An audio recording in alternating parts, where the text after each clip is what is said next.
আমিনুল ইসলাম নার্সারিতে পড়ে। মাশাআল্লাহ।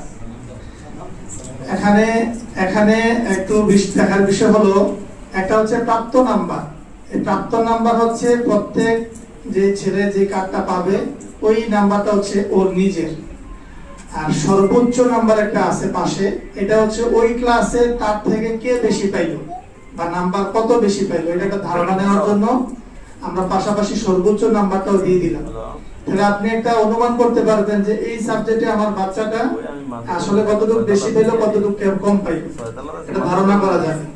এবং আমাদের এই রেজাল্ট কার্ডটা 3 পরীক্ষা, আমাদের যে বাৎসরিক 3টা পরীক্ষা, মাসিক পরীক্ষা না, আমরা শুধু বাৎসরিক পরীক্ষা 3টা মেইন পরীক্ষার ফলাফল আমরা এখানে ধারাবাহিকভাবে একই সাথে যোগ করব।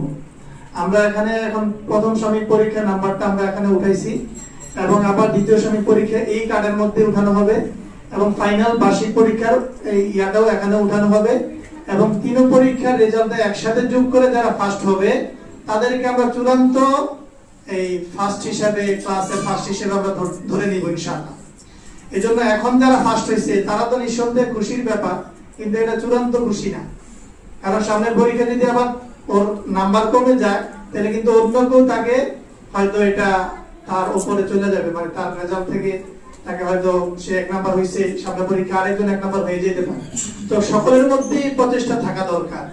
পরীক্ষার মূল উদ্দেশ্যটা হচ্ছে বাচ্চাকে একটা বিবেচনায় আনা, তার অবস্থাটা কি এবং তার লেখাপড়ায় পূর্বের থেকে তার মন মানসিকতা বাড়ানোর একটা পদ্ধতি বা সিস্টেম হিসেবে পরীক্ষাটা নেওয়া হয়। তাহলে সে বুঝতে পারবে যে আমার লেখাপড়াটা কম হচ্ছে, আমাকে আরো ভালো করে পড়া দরকার, এই একটা অবস্থা তার মধ্যে তৈরি হয়। এখন আমরা নার্সারিতে যিনি প্রথম হচ্ছে আমিনুল ইসলাম, ও মোট নাম্বার পেয়েছে 581, ওর সাবজেক্ট হচ্ছে 7টা। তো এখানে নাম্বার দেয়া আছে, ধরো আমিনুল ইসলাম, তোমার অভিভাবককে এটা। এরপর 2 নাম্বার হচ্ছে দ্বিতীয় হচ্ছে নার্সারি থেকে নূর মোহাম্মদ। আসো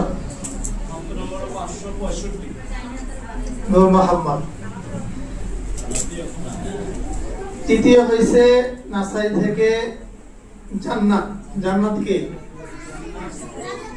অসুস্থ, জান্নাত অসুস্থ হওয়াতে আমরা দিতে পারলাম না, জান্নাতকে ইনশাআল্লাহ পৌঁছে দিই। এবং ধারাবাহিকভাবে নার্সারি দ্বারা যারা আছেন, চতুর্থ হচ্ছে